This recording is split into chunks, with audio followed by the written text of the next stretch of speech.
I just want to let you know, it's back. It's back. What do you mean it's back? You know what I mean. It's back.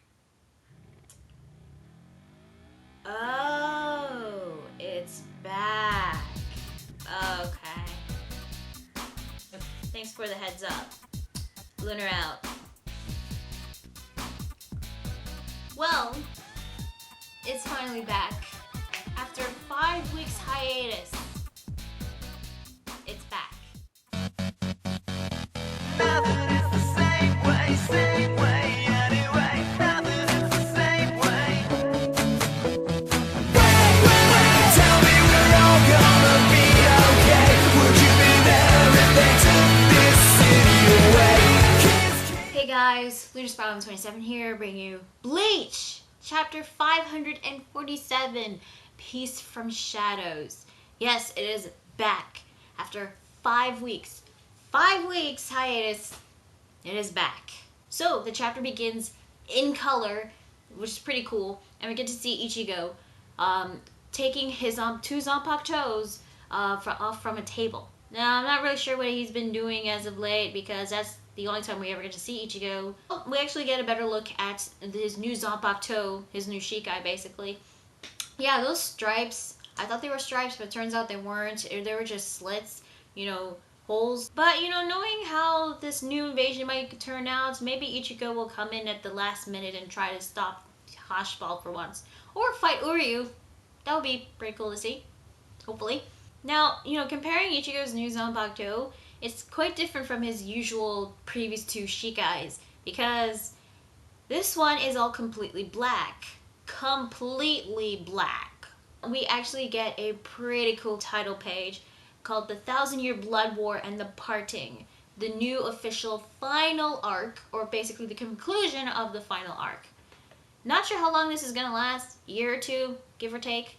Now, I thought this one was actually pretty cool because not only you get to see Ichigo's new Zanpakutos, and it looks like his new Shinigami outfit or something. A bit of like a full brain mixture, because it reminded me of how Ichigo activated that Shihakusho Ryatsu clothing that he had. We also get to see both the Stern Reachers and the Shinigamis. One side you have the Shinigamis, the other side you have the Stern Reachers in color, and I thought that was pretty cool. And hopefully, I hope the fights were really awesome, so we get to see the full extent of not only the Stern Reachers, but also the Shinigami and how they improved during the short amount of time they had training. Now, the chapter officially begins with the Serite completely vanishing and replacing it with the Vandenreich Palace. Either it went to another dimension in place of the Vandenreich Palace. Maybe it's now in Hueco I'm not sure. But there's actually more to this special ability of the Stern Reachers than meets the eye.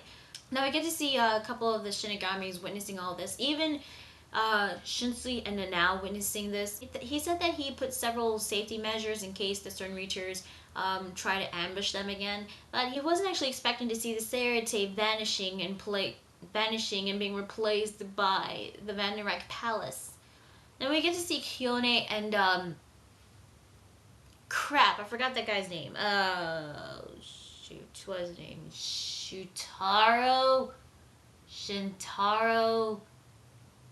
Shutara? No, that's one of the members of squad. One of the Squad Zero members.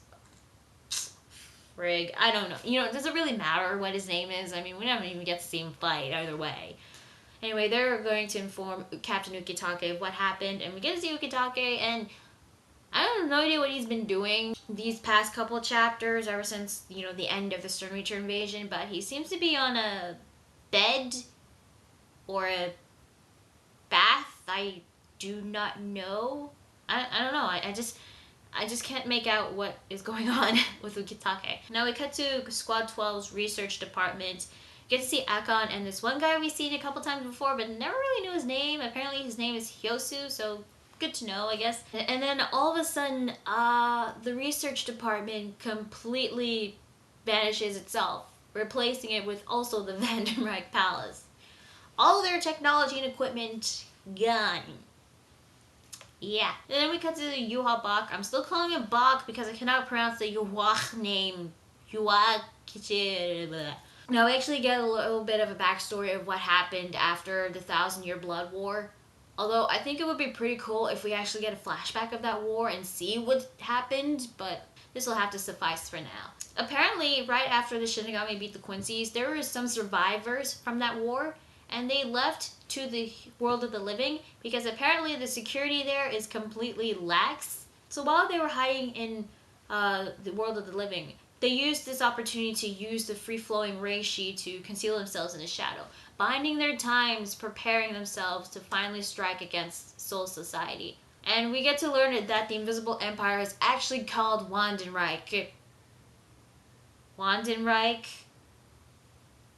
I've been calling it Vandenreich the whole time, and it's actually Wandenreich with a W, not with a V. Well, this is going to take some time getting used to. So then we cut back to the research department, or what used to be the research department, and we get to see Askenaklavar.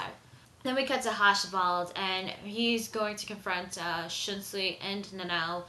According to him, that big dome, which by the way turns out was really one of the security measures from Soul Society, which I totally forgot about that, my bad.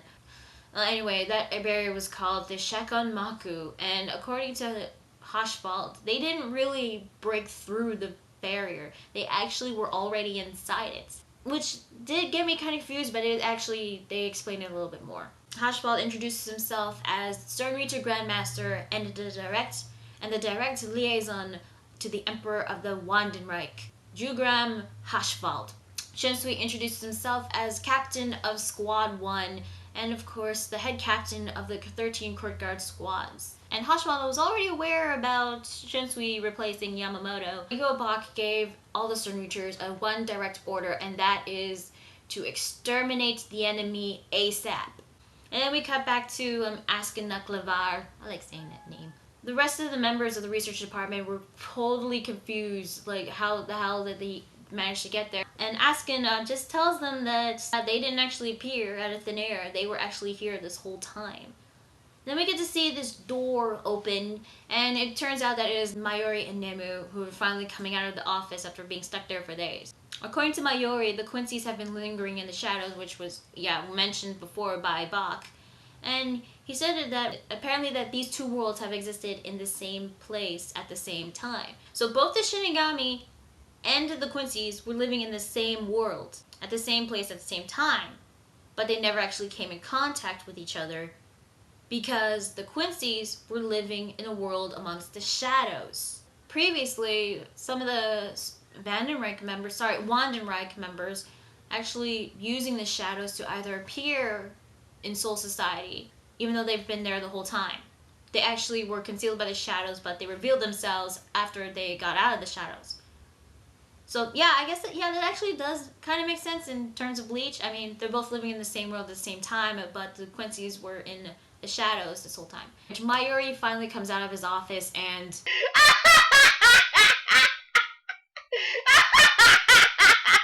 what the hell? What the hell? What is he wearing? Oh my god, even Nemu looks freaking weird. So this was the thing that they've been working on for days in their office. This weird ass looking outfit. The picture is right here. I'm trying hard not to laugh at it. Mayuri apparently has been gathering intel about their previous encounter, and he was able to come to the conclusion that how the Quincy were able to ambush Soul Society was because of the shadows. He decided that his laboratory cannot have a single shadow take form, which is why he made the weird ass looking outfit. He's basically a walking, talking light bulb. So that light was supposed to be so bright that there would be no shadows whatsoever. And it was even shining across from the Serite, well, what's left of the Serite used to be there. This is kind of reminding me of Nishigasami's technique, the one that Ichinose used in the Bound Arc.